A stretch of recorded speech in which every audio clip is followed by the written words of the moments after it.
Assalamualaikum warahmatullahi wabarakatuh. Hari ini kita akan membahas tentang variabel-variabel keuangan internasional dan resiko transaksi keuangan internasional.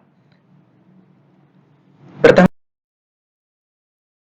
ini tim kami, yaitu pertama saya sendiri Faisal Dwi Putra, kemudian ada Vela Dwi Zubaida dan Sidik.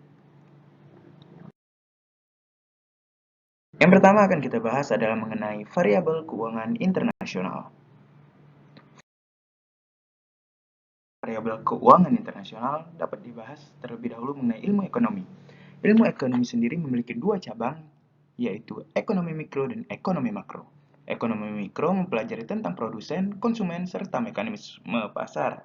Sementara ekonomi makro merupakan studi yang lebih komprehensif, sehingga lebih kompleks dan menyeluruh. Ekonomi makro bermaksud mempelajari kondisi perekonomian suatu negara yang berdampak pada masyarakat juga pasar dunia.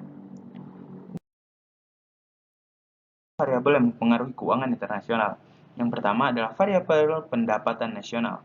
Pendapatan nasional disebut juga produk domestik bruto, adalah jumlah nilai barang atau jasa akhir dalam suatu periode tertentu yang dihasilkan oleh suatu perekonomian yang dihitung berdasarkan nilai pasarnya.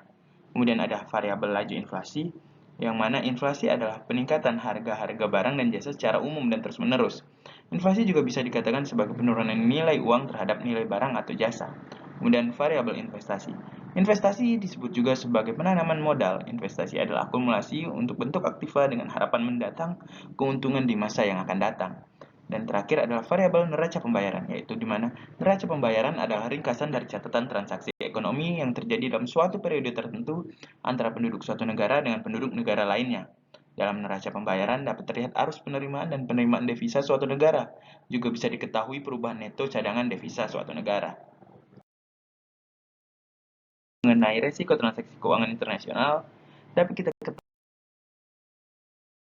ada beberapa risiko dalam pelaksanaan transaksi keuangan internasional, antara lain yaitu risiko pergerakan nilai tukar yang meliputi fluktuasi kurs mata uang sepanjang waktu, kemudian risiko kondisi ekonomi asing yang meliputi krisis ekonomi negara dan lain-lain, serta risiko politik termasuk pajak, terorisme, dan perang.